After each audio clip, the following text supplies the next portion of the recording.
Voilà, merci. Merci les abonnés de Kafouti Télévision. Merci à à tous ceux qui ont eu l'habitude de nous suivre. Je pense que nous allons commencer à présenter nos excuses parce que depuis les vendredis jusqu'aujourd'hui dimanche, on n'a pas pu entrer les vidéos. Ce n'est pas parce que nous n'avons pas voulu, mais parce que nous avons beaucoup de préoccupations. Vous savez, gérer la famille, gérer les affaires que nous avons, des responsabilités à l'église, sur le plan société. Donc, il y a trop de préoccupations, mais nous faisons toujours l'effort de répondre à l'invitation, à répondre aux besoins de la population. Voilà, c'est les besoins de la population parce que la population a besoin d'être informée. Et nous aussi, nous avons pris cette habitude d'informer notre population partout où vous êtes. Vous êtes à Kinshasa, vous êtes au Congo, vous êtes à l'étranger, partout où vous êtes. En tout cas, soutenez votre chaîne, Kafouti Télévision. C'est la chaîne qui sera là pour vous dire des vérités. Soutenez. Votre soutien, c'est seulement s'abonner, liker, partager l'émission. Tokoma ebele. Bon, ceux qui Tokomi ebele, Tobando Sola Malam. Et par là, je suis en train de remercier tous ceux qui nous écrivent. Il y a ceux qui nous écrivent, qui sont en train de nous suivre. Ceux qui balandi biso ba komen biso que non et si félicitations et si ka lobi malamoté ils ont ça la biso bien et pour que tout continue pour ça la musala oyo en tout cas Kafouti Télévision a besoin de votre apport. Vous savez que nous avons dit que nous allons faire la différence avec d'autres gens qui fait que des débats sur la politique et nous allons faire des débats politiques mais la grande majorité de nos débats c'est le débat économique. Mais vous allez remarquer, aujourd'hui, je ne vais pas parler de l'économie parce que boyu kandenge nungu nungu eza mikolo. Mikolo eza ya koyinda bokoto po ba révélation moko ezobima awa incroyable. Ba révélation moko incroyable. Bokoto ebele boyebisa baye bazorate basabone na chaîne ya Kafouti Télévision. Boya ebele chaîne oyo ezali chaîne ya vérité, chaîne ya résistance. Boya ebele tozali kozela bino. Boya vraiment toyeba ko partager à tout moment, toyeba ko solola à tout moment, nini ezoleka na mboka, nini fo esalema na mboka. C'est ça parce que chaîne oyo ezali chaîne ya révolution. Ce sont des révolutionnaires nde bazo s'abonner na chaîne oyo. Tolinga tolakisa peuple congolais que moi groupe moko ya bato bakozwa biso en otage te. Biso toya na Congo te po to assistaka bato. Biso toya na Congo te po to tala bato ndenge bazo régner te. Toya na Congo parce que Congo eza ya biso nyonso. Donc il y a personne qui a la monopole de la RDC. Avant tout le makambo ya gouvernement parce que mikolo yo bo senti que débat ezaka gouvernement c'est au gouvernement. Sortir gouvernement, nouveau gouvernement, soumis noadé. Mais, na moni communiqué moi dans les réseaux sociaux, où ils allaient que ba FRDC, bazali ko senga na ba jeunes congolais, ba universitaires, ba diplômés, ba qui de s'inscrire na FRDC pour que ba qui de formation na Kananga, pour que tu ba ko ba officier très bien qualifié et ba servir armée na biso. Sur Bolandi Mikolo Toki, trahison sur trahison, et on est en train d'arrêter des généraux parce que bazo trahir. Est-ce que les généraux, comment les généraux ndengeni? Ba recruter bangolo lengeni.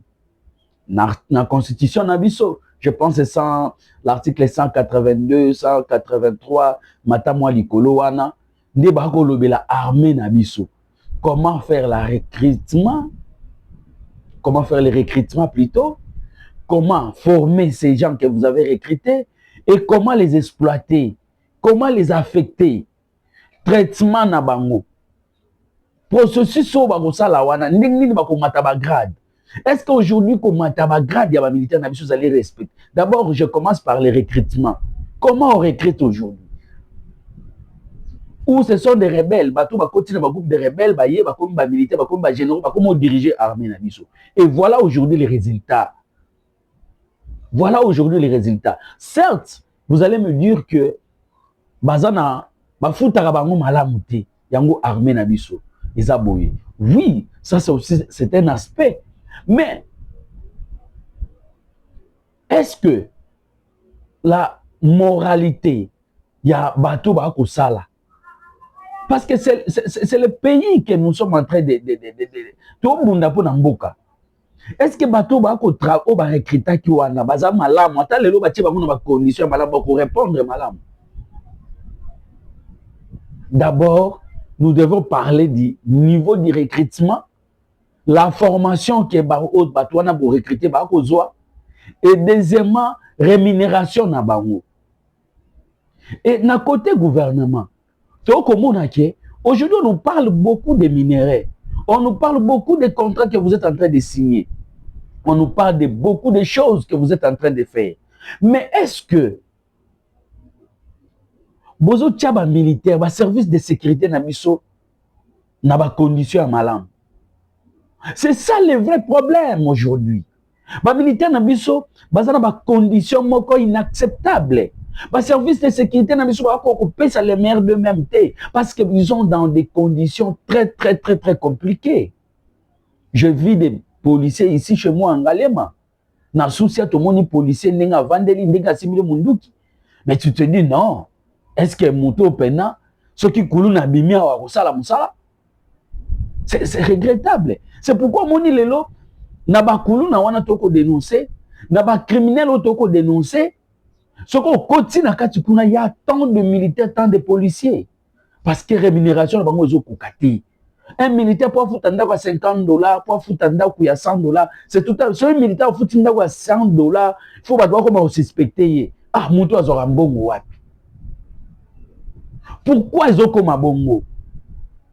La fois passée, je vous avais dit, il y a un policier qui m'avait dit qu'il y a quoi, comment toucher 800 000. Donc, ça l'effort à foutre à 100 $, tika les payer provision, transport, paie-moi, équilibre comme au quota. C'est ça, parce que quand on nous parle, il y a minéraux. Quand on nous parle, il y a biloko tout ça dans le Congo, matière première dans le Congo. Donc, nous ne pouvons pas accepter que les militaires n'ont pas agents et fonctionnent dans les conditions. Donc, gérer, je ne sais pas. Gérer,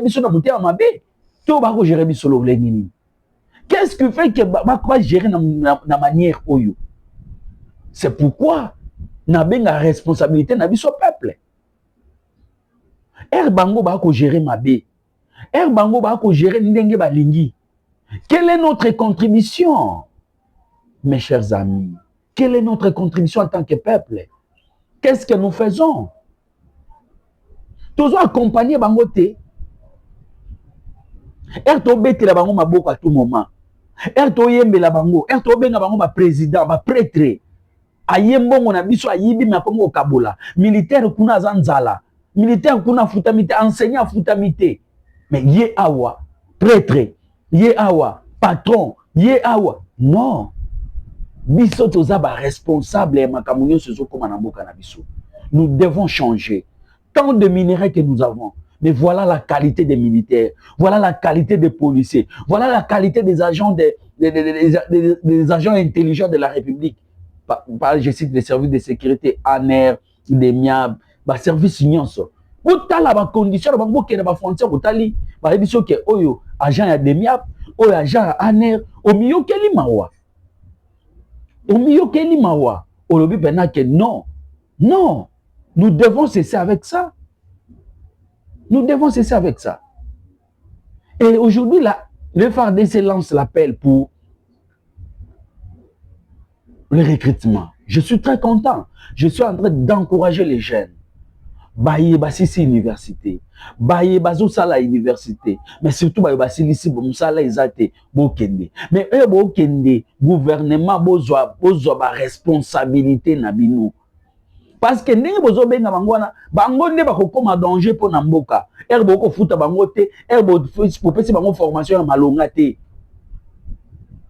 C'est ça le vrai problème na mboka na biso. Et nous la population nous sommes là et toujours tala na biso toujours accompagner bango. Non, soyons durs, soyons exigeants na bayiba ko gérer biso. Sinon bana na biso ngana lobaka bana na biso bakotu na biso. Papa bino bozala ki wa père moko yeke deboui. Ba minéraux oyo nyonso botangisa biso botoba, ba zen, ba diamant, cuivre, nyonso ezali. Mais voilà, administration na biso par terre, ba service de sécurité na biso par terre. Donc biso moko to comme net bana ya mawa. Net bana ya mawa. Mais je suis en train d'encourager les jeunes à aller s'inscrire dans le FARDC. Ils ont beaucoup cannabis, tout le monde cannabis. Moni, bah ils ont beaucoup de simi mindu qui beaucoup bunda beaucoup, beaucoup sécuriser ba territoire nabiso, l'intégrité territoriale nabiso, beaucoup sécuriser ba frontière nabiso. Biso peut toko défendre le pays na ko dénoncer kama kabu ya mabe. Ya goloba ke yo ministre au gérer mabe. Dans le secteur non géré mabe. Na moni ba TV moko boyo ba do surveiller ba territoire na biso à partir à Kinshasa ba ke l'axe ministre. Mais Etienne liwana na moni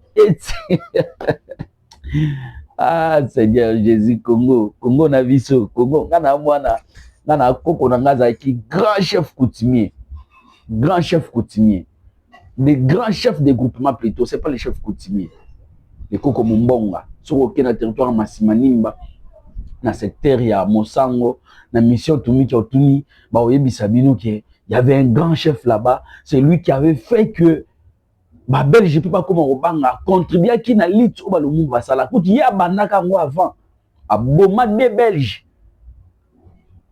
A boma bango parce que ba comment ko nyokola ba congolais. Ba kangaye na prison ya Bandundu pendant 5 ans et era zongi contre Mobimbe Ningani, les grands chefs coutumiers comme on est Mumbonga. Ngana koko na ye et papa nanga moko azalaki pe grand chef de groupement Mumpe Kibaka. Voilà, moi je m'appelle Kibaka Kamwela, mon père était Kibaka Mumpe. Les grands chefs de groupement so aucun village na mission Tumikia village Babengi village Mbelo Mumbonga. Donc Mumbonga c'est le nom de ya oncle ya papa na biso. To banga elo côté. To dénoncer Bino pe ba bozo banga ko dénoncer. Bon contacter biso, on va dénoncer. C'est notre pays. Nous faisons la lutte. Timbo kanabiso ko bonga. Timbo kanabiso ko bonga. To banga elo côté. Le président Félix est là, il est notre président, mais il est au service de la population. Donc nous avons le droit de nous dire que non, monsieur le président, il sait que vous avez fait ça très mal. Nous ne sommes pas d'accord. Et le peut te la décision que le président de la République Tolingi aussi soutient. Bon, ceux qui président de la République Tokosa la bon yo ministre yo DG. Yo DG. Donc toko dénoncer pour que mboka na biso change. Ba condition ba militaire baza, ba condition oyo ba policier baza, ba service de sécurité qui sont ba enseignants, ba agents et fonctionnaires de l'état baza. C'est inacceptable mboka oyo ezana ba minéraux nyonso. Mboko nzamba pambola. C'est inacceptable. Et bisot yo ya papa. To na bisibino ke nazana lignée. Il y a des guerriers au tête au tiers. Au tête au tiers. Donc, ça, là, effort pour que mon cannabis soit échangé, pour espérer développement. Et pour espérer développement, la bonne gestion. Si la bonne gestion n'est pas là, rien ne va marcher. Rien. Maintenant, intimidation, télévision, paye sa proposition, critiquer positivement. Mais ce qu'il y a une grimace, ce qu'il y a une intimidation, on a peine biso. Parce que aux alliés chaîne ba révolutionnaire. Tous ça la mission pour nous révolutionner peuple, ba yeba ba droit na bango. Ba yeba ke principe de redevabilité existe. Ba ministre ba DG ba o nyonso ba ko travail pour na biso bazar ba redevable pas na biso. C'est ça nous bit na biso za yango wana. Mais to fait ça moins accent plus sur le plan économique. Voilà. Donc lelo Kinshasa eza ya koningana, Kinshasa ezo ningana, Kinshasa bouger pour qui dernier conseil des ministres chef de l'État qui a ici ba ministre qui na communication au salabino.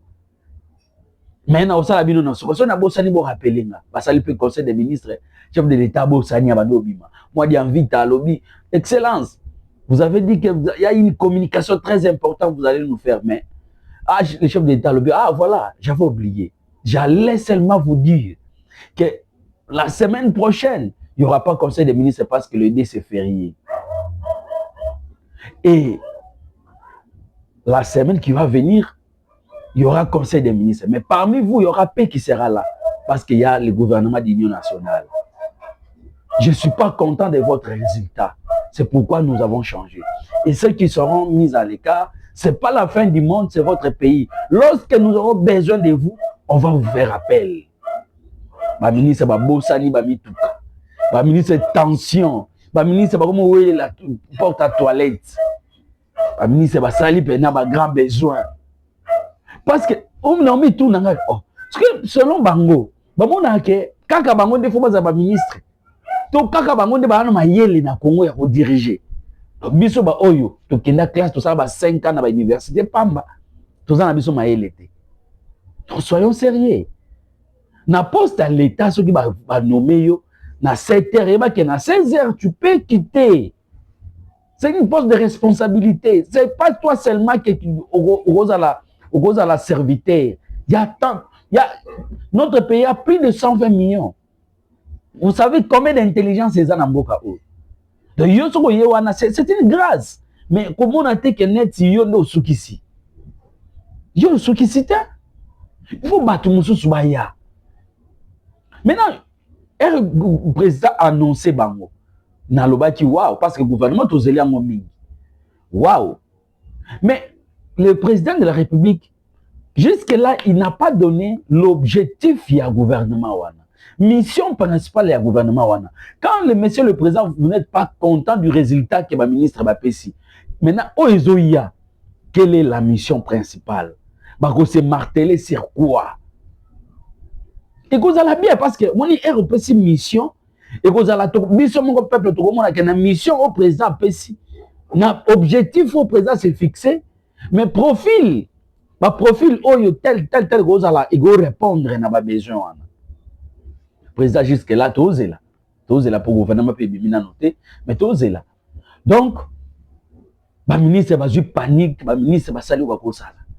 Parce que le président a sali gouvernement seul à consulter Moutouté, sauf les nani conseiller spécial et Bérant ou a sala qui va consultation, mais les restes ndenge to ka président sali yemoko président zo tambola na fada simbi ngoboye azo tikate même ba secrétaire privé na ba yebité. Ça j'encourage à consulter biso ba chef ba parti biso à consulter té à sali gouvernement. À ça, le gouvernement. Ça, nous te félicitons le président de la République. Mais hier, le président a réussi, bah, chef, il y a regroupement, il y a union sacrée, bah, présidium, il y a union sacrée, Nagoloba. Pour informer Bango que non, j'ai fait le gouvernement. Bah, il va bah, servir Mboka. Bah, il va bimate, bah, vanda. Je vous pose ça, Bango, ils ont binga Bango. Bino, bon, ça, la matata, total intérêt général en Mboka. Parce qu'aujourd'hui, on a la guerre d'agression à l'est du pays.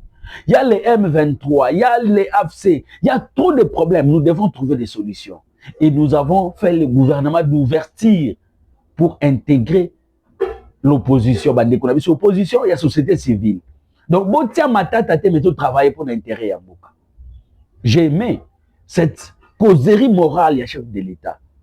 Mais est-ce que nous sommes bani na Congo? Parce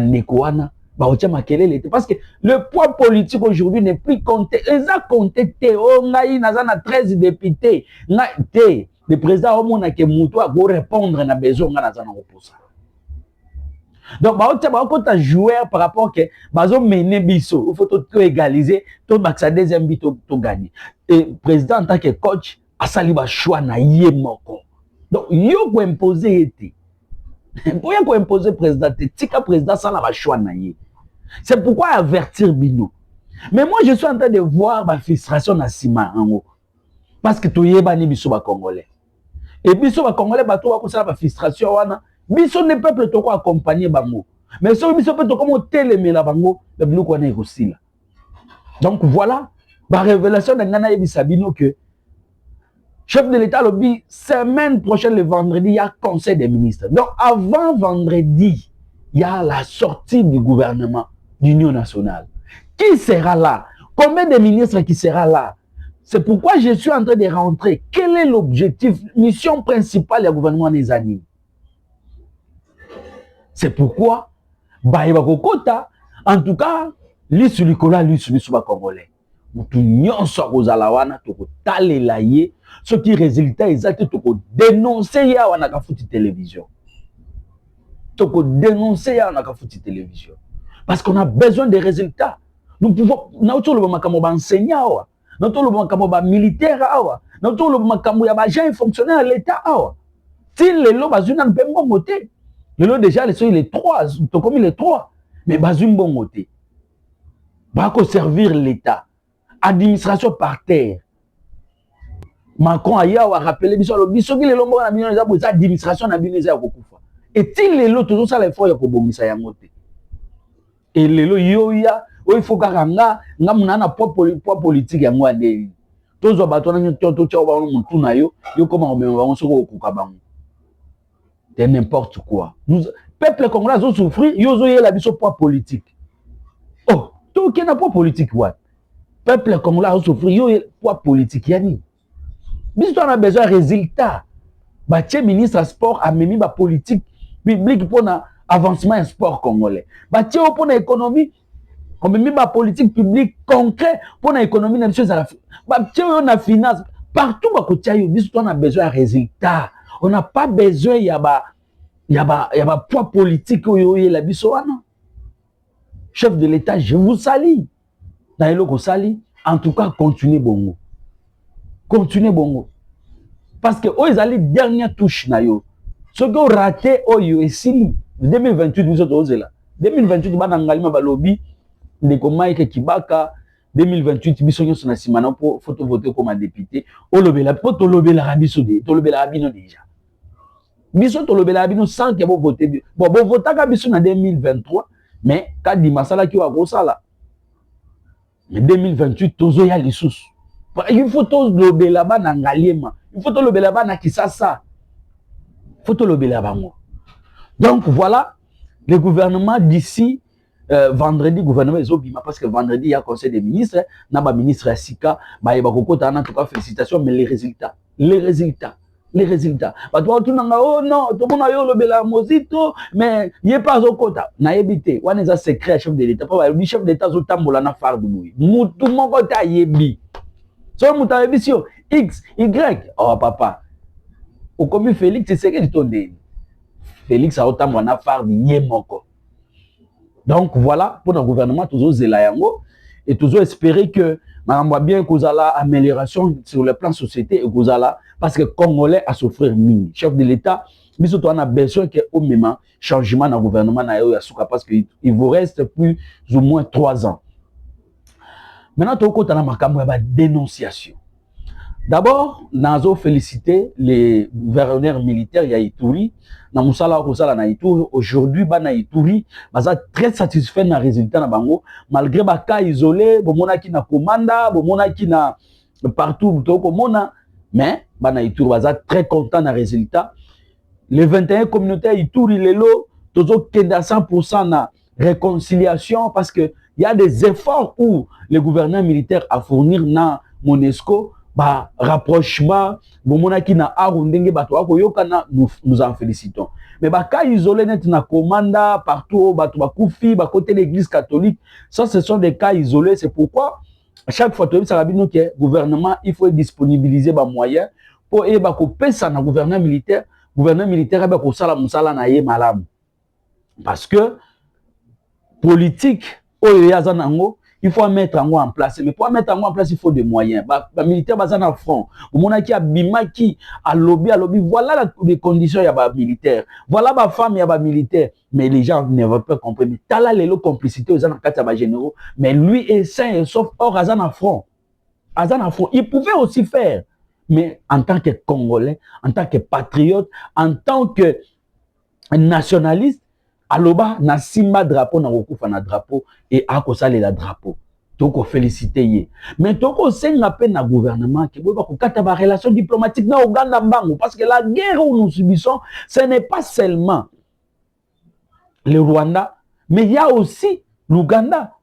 Bref bomonique a fongola la frontière na ba M23 et lelo ba kodeko ba kenda kolala na Uganda ba ya kosala massacre na Congo ba kenda kolala na Uganda. To mona ye bango ndenge le général oyo mwana ya Museveni un voyou la ya babango. Et lelo Thomas Lubanga za na Uganda. Ayaka ka bomi azongi. C'est l'Ouganda qui protège tous ces gens-là. Mais de notre grande surprise, par mutualisation des forces, par relation tout au continent Ouganda, et moi, je suis venu à menacer Ouganda, na Ozwanine. Chef de l'État, Fongola Misu, Misu Toya ko dénoncer. Toko Lobali sous na ville province à Kinshasa que insécurité est certainement, Toko Senga la ministre provincial ya intérieur, faut au salam salam na yo. Toko yebi sabino que botika vraiment kokota makamba coutumier mingi. Wana ezali priorité te. Priorité lelo ezali sécurité à ba Congolais. Il y a des mobondo ici dans Maluku. Il y a des mobondo na Ntsele. Bazo boma. Semaine passée to monaki oyo ba militaire ba dénoncer que ba bomi ba tout ceux qui 40 ceux qui combien wana Maluku. Voilà priorité. Mais ba coutumier commis et ce qui nous étonne Excellence Thierry Kabouya. Comment conseiller en matière de coutumier, chargé à coutume plutôt, a comment résoudre la décision? Lui, c'était conseiller à ministère provincial, à chef du quartier. Il n'a rien. Moi, aujourd'hui, je ne peux pas accepter d'être conseiller à ministre provincial. C'est rien. C'est plus le chef du quartier qui a l'écolo. Mais c'est IP pour prendre des décisions. Alors, il y a le recensement. Il y a coutumier na Congo, na Kinshasa. Il est qui?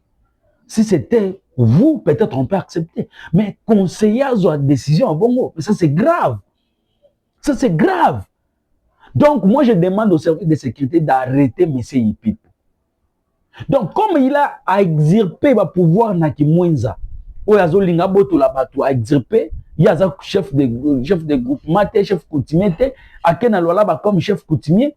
Et les lois, ils ont usurpé sous ce pouvoir. Donc, au moment où il y a ça, monsieur l'excellence ministre Thierry Kabouya. Ah oui, on mais c'est un extirpateur. C'est un extirpateur. Voilà, zoga mutu ba camarade de baza banani ba Platini Mwele, ba Laurent, ba Matata wazana Kabila. Donc voilà Kiri na bango ba lobi ba konza Kinshasa. Bon konza Kinshasa boy. Mais Kinshasa il y a des gens très intelligents. Ipipo. Moi, je suis en train de vous chercher, tout ça, la table de débat contradictoire. Je ne dis pas que je vais vous humilier, mais vous allez sentir. Parce que tout ce que vous dites là sur le plan coutumier, j'en maîtrise quelque chose. Non, Lukayo. Tala ningo tchaki désordre dans le village Bingi Bingi. Ce qui va qui pridanté. Et boke fundi partout, boke tina, et c'est CNS traitant, ma kamba coutumier. CNS Moussa Nango. Donc, ta mission à CNS boye bien ngote. Mission à CNS boye bien ngote. Bon, excusez-moi, bon, on a que to bouger, to simba mon machine pour total la calini ndenge zo kende. Donc, mission à CNS c'est ça, ya ko juger ba coutumier te, ya ko kata makambo coutume te. Il y a une loi qui existe. Ndenge bazo sala ndenge ko traiter makambo coutumier, ndenge ko traiter makambo ba groupement. Les lots désordre. Ou tchaki na bingi bingi. Mais heureusement que la vérité toujours finit par triompher. Babi, le côté il y a na sincère, mais vérité il y a na escalier comme. La vérité comme Mabia la Mokoko, c'est le chef ya Bingi Bingi. Donc ndeko wana azana ye, azana bandeko, mais azana lignée te, ça c'est clair. Le lobota la ba conflit azana maluku. Ba coutumier, ba groupement, conflit na conflit. Et ça kuna. C'est pourquoi Toko Senga Kebo, et par là je salue les groupements Bou, Josquin, Oyo, Azali candidat. Je pense que Yékout Moutazan aligné, Yende Moutarozalawana, parce que le groupement Bou, il y a des problèmes. Toko Senga qui problème, on a yéba aussi là. Ceux qui ont la justice, ceux qui ont la commission, vous pouvez aussi dire pour que Kimia est dans le groupement Bou. Josquin, je vous salue. Là où vous êtes, je pense que comme ils ont aligné Nabino, justice pour triompher aux à la place Wana. Donc, boyeba ko salake kimia ezala parce que conflit ya ba coutumier, conflit ya ba groupement ezala ka mabe na mboka. Bomoni ba mobondo kuna, bomoni na est kuna to linga pete Kinshasa ezala bongo. Donc, boyeba ko silisa yango, mais pour na village bingi bingi lelo kimia ekoti, tout est calme. Mamoutou, très calme, parce que le chef Willy Mabiala est là. Batou, il y a, quand Kibomango, ils ont un pembeni. Biso tondo lité parce que on les a dit comment stratégique. To ko linga te mbebe za on to mi koti saki a fort parce que biso to ba patriote. Biso to lobela ramboka. Biso to lobela mboka. Lo mususu te ka mboka. Je salue les 4 poumons, celui qui maîtrise l'enseignement congolais, qui maîtrise l'enseignant, qui maîtrise les élèves. C'est Willy Bakonga, chef de l'État. Na fardo zo simba wana so ikomone ezali Congo eko sepela parce que yende ya simbi gratuité. Yo oyebi ndingo yaki olobi projet nanga phare ezali funa tsala gratuité. Mais bando yeba te bo sala ndeni me Willy Bakonga lobi chef de l'État na ligne. Bo monaki a pasoli atie gratuité. Mais est-ce que les lots ezali bon? Les lots bana bake bake ba vacances sans bulletin, bana basi batanga na bazemi tala ba makambo ezokoma na gratuité wana chef de l'État o ezali projet na yo phare oyo partout ata lelo longwe biso to bando raisonner na gratuité. Mais voilà muto ko accompagner gratuité na c'est Willy Bakonga. Willy Bakonga malgré nyonso basala ba kadio sha basala nyonso basala mais Willy Bakonga za debout mwana mongala ya solo solo ya Willy Bakonga. Nakolobela muke ministère ya agriculture. Oui, les lots koloba chef d'État tambola na phare, chef de l'État. Oui. Mais yango na loba ki makambo ya profil. Mais na ministère ya agriculture, il faut un agronome. Il faut quelqu'un qui a de maîtrise. Ko la ministre actuelle ngana landi ngana yako kumisa batute. Ngana kumisa musala ya mutu. Na landi musala tipo wana sali. En tout cas, c'est un monsieur. Oh, ceux qui t'ont PC sous moi 2 ans, 3 ans, il peut faire des grandes choses. Parce que, dans le ministère de l'Agriculture, bazalaki na bazana ba organisation to kota kota belé neti ya FAO. Et to zalaki ba assistant. To ando zo malobate. Donc participation na biso zalaki moins. Mais aujourd'hui grâce à la ministre, to komi ko zo maloba. Tu as commis vraiment participant, tu as commis membre actif, tu as commis contribuer. Sur le plan international, déjà ça donne quelque chose, ça donne à tourner mon sous.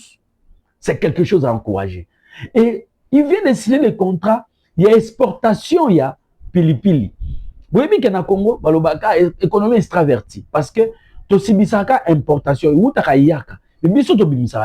Mais le ministre a signé des accords pour nous bimisa pipi parce que dans le Congo central, dans les bandes, il y a des piments et belé, monsieur c'est polaka, banzele zate. Maintenant c'est au gouvernement, surtout le ministre a été payé, ya kobom saba banzela oya ba bengangoni banzela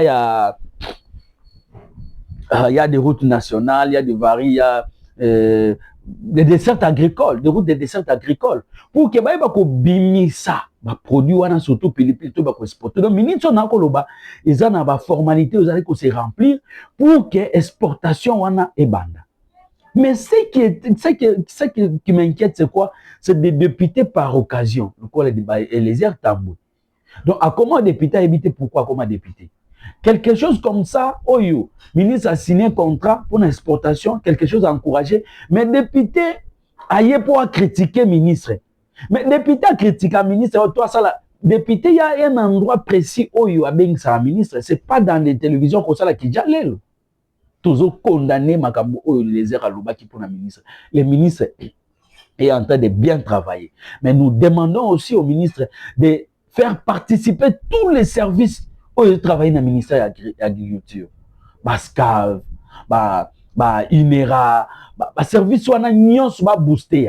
Le ministre avait donné des tracteurs à gouverneur de la province pour que l'agriculture est sale. Parce que les secteurs, on a minéré tout le baka.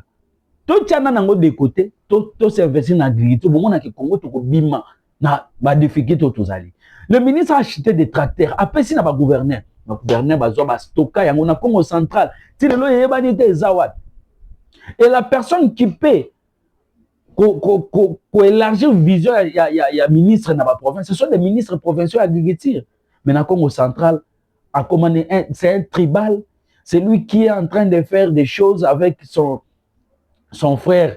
Il y a un village Moko, au Babengi inspecteur Ngoma o nana koma ki inspecteur na ndenge moko ya mayuya et inspecteur Ngoma zwa ministère wana bloqué yango parce que c'est son frère qui est ministre azoa a centraliser makambo nyonso esika moko ba service nyonso ko lelo SCAV ko lobani service à statistique ko lobani donc tout est chez Ngoma.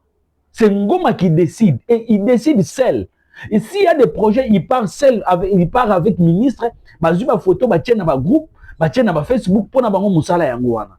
Quel est le travail de l'ENERA na Congo central? Quel est le travail ya ONIA na Congo central? Bango kuna bazate. Donc ONIA, Ordre national des agronomes, oublié na Congo central ba toucha bango kutu. C'est qui? C'est Ngoma, parce que Ngoma veut à côté na ONIA. Mais ONIA eza structure ya ba agronome balobi muto kokota wana eza muto asala université officielle. Aza licencié et asala na université officielle okola Ilikin, okola Inilu. Mais bino kosala ba ISP. Bon kota kuna ndeni. Donc parce que ba boya ya kota kuna akoma ko kache donc ONIA go participer kuna. Donc Ngoma fait des choses graves sous la bénédiction du ministre. Parce que dans ce village, et cabinet ministre, il y a que des gens de son village. Ata agronome moko aza na kati ya bureau ya ministre te. Mais ce qu'on pas gouverneur a bloqué ba matériel au ministre a pesa bango et na bureau na ye sans agronome. Voilà Congo central les ali province oyo agriculture ko vanda mais lelo parce que ministre provincial agriculture na inspecteur Ngoma ba bloquer makambo nyonso ba centraliser makambo nyonso et personne qui en parle et biso to loba mo ba intimidation biso banga te bisi bino ke biso to zalaka bongo Kafuti télévision eza wana pona ko dénoncer bino batu ba incompétent lokola ministre provincial lokola Ngoma oyo. D'abord il faut voyer ba Ngoma comment ana ndenge nini Ngoma prend des décisions à Seigneur Jésus to loba. Donc, ministre provincial à Congo central, c'est un incompétent. Le gouverneur, c'est un incompétent. Et Ngoma Lelo a commis au dessin à Binonio, ça commence à n'importe quoi. Mais le secrétaire général de l'agriculture, Tozo Loba, Yoka Maramto Loba pour Ngoma, na Congo central. Na Congo central. Par là, je salue tous les services où ils ont travaillé na Congo central, dans l'agriculture. Et tous qui n'ont na ministre. Tout le monde ba matériel est belé ba couper ça mon ba association donc ONIA bino ba to travailler kuna boy ba ko travailler na boy ba ko sensibiliser ba association boy ba nani boy ba ko sensibiliser ba agriculteur pour que ba matériel est belé donc cette fois-ci ba ko pesa mon exécutif provincial te ce qui Ngoma na ministre na gouvernement ba ozela ki ba ko pesa bango ba matériel là do matériel ba kopesa binoté matériel ba kopesa ngo na ba coopérative na ba agriculteur na ba fermier mbala moko parce que bango ne ba produit bino to ba pesi bino lelo ba pesa bino matériel belé ba tracteur yebanité ba stocka yango to ba teka ngo yebanité soit le niveau ya bato c'est qui c'est Ngoma c'est le ministre provincial donc bozui tribalisme pour kotisi na katia ya Congo central. ONIA. En tout cas, ONIA, ils allaient organisation très très bien statuée. Togosenga na président Isumo, na président Vincent Zinga ya Congo central. En tout cas, boye bakosala que ONIA yeba kozwa sika nango et surtout togosenga na ministre ya agriculture que voilà vous devez collaborer avec organisation Oya Ordre national des agronomes et des ingénieurs agronomes pour que bango surtout na contrat au signé ya ko exportation ya pilipili bango ba yebi nini ba ko sala pour que to exporter pilipili wana tozo c'est une implication ya ONIA na katia travail na bino na ministère ya agriculture pour que ba ko sala musala na bango do boyo isolara bango te boyo ba ko travailler na bango. Voilà c'est que nous mais na ko yebisa bino pe que na yebisaka bino boyebi makamuna lobaka pona le DG ya INBTP. Mais DG wana na landeli, c'est le DG, il a moins de 40 ans. Mais Moussala Zosa la INBTP, non. Na keta la pont, oyo ba itidia basali. Mais nami tout pourquoi tu pesa INBTP chance te? Ba to ba bimani INBTP tu pesa wango chance te pourquoi? Baza, organismes internationaux, bazo zobango, ba ambassade des autres zobango, bazo travailler pour na bango. Mais comment ils ont les gars pour utiliser bangote? Moutoulouko la DG à INBTP. Na musalo azosa na INBTP. Le INBTP na koti. Na oui, certes, il y a des auditeurs à Bache, oui, ezali, mais parce que misala oyo président c'est ça pour président ça la kaki bango misala na kati ya université les IPN na INBTP partout par caras que ba étudiant ba tangate de basali yango. Mais musala ozo salema kuna ba restaurer tongami kuna ba pont o esalemi kuna. En tout cas les DG ont mérité ba éloge. Et na vérifier ba bisinga so komi na oya. Bomoni jardin wana, tout ce qui est là, embellissement kitoko wana ba jedo ba nini makamoyo c'est le DG ya INBTPD a fait sa plan. Voilà batu ya boye. Mais non mais tout na, surtout net ba OVD. Mais tala batu go gérer net ba OVD. Ingénieur de son état, professeur de son état, l'intellectualisme est vendaillé. Donc on sentait que quelqu'un qui réfléchit, c'est na âge moi na moké, mais na réflexion, na mayele, chef de l'État, je crois que Oyebi déjà à INBTP personnellement. Voilà des gars que vous devez responsabiliser. N'est-ce pas office des routes, n'est-ce pas OVD, n'est-ce pas service belé pour la construction en Mboka na biso. Le lotala ninga ba ko sala banzela na biso. Ba ko tia ba épaisseur mké, ba bimisi mbongo pour na ko 6 cm, ba ko ba 3 cm. Et après 2 mois, on prend ces boucani. Mais il y a des... Et qui contrôle? Mais DG, Cédric Mounienze, est là. Un ingénieur complet. Bandeko. On a eu Sabino Bokende. Bokende na INBTP Botala. Botala, l'INBTP Zokoma. Et dans 2 semaines, ou plus ou moins 2 semaines, ba homme zo fungwama. Ba tongi ba homme ba étudiant. Batongi ba et tout est là wifi en permanence. Ce qu'on kuna na INBTP makambu tout est comme en ordre. Est-ce que vous avez INBTP ba to tomboka? Ba étudiant ba tomboka. Ba fouti ba tout parce que tout est au clair. DG na tie penal boko na ngana mutema, nous vous soutenons. Ba to ba yebisa biso ba n'importe quoi, to comprendre que ba lingi Congo te. Et bazo lati ça y est que non aza muta INC, aza ne muta INCT. Il n'a jamais été na INC. Lui, c'est un scientifique à 6 classes na INBTP, à Kitanga, na Poto, à Ozonga. Aujourd'hui, il est en train de servir le pays. Il est en train de servir le pays. En tout cas, DG, biso tozawana simanayo, to soutenir yo. To senga na chef de l'État, voilà les gens que vous pouvez utiliser pour que bako ki sa vision na yo.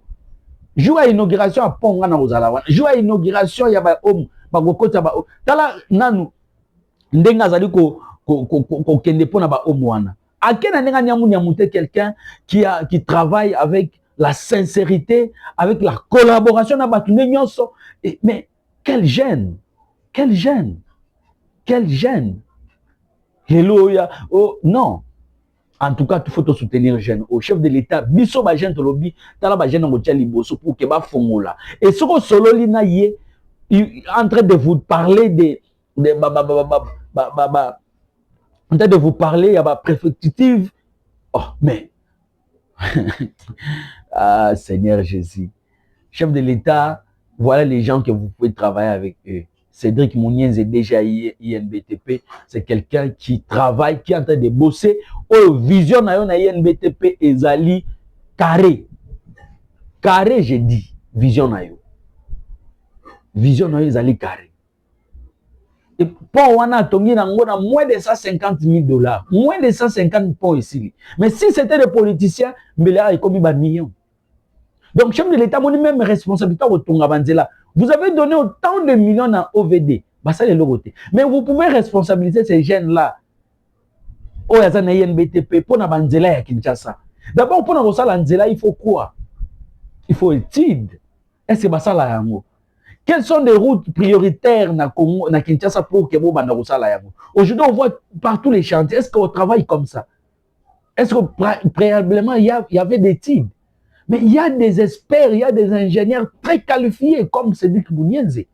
Qu'est-ce qui manque pour promouvoir ma jeune Moussala? Qu'est-ce qui manque? Les lots. Dans ma Camobela, on a une émission très élaborée. tout ça là, émission très élaborée, tout là qui s'abino, réalisation, il y a Cédric Mounienze, déjà INBTP. Tout là qui s'abino, yango.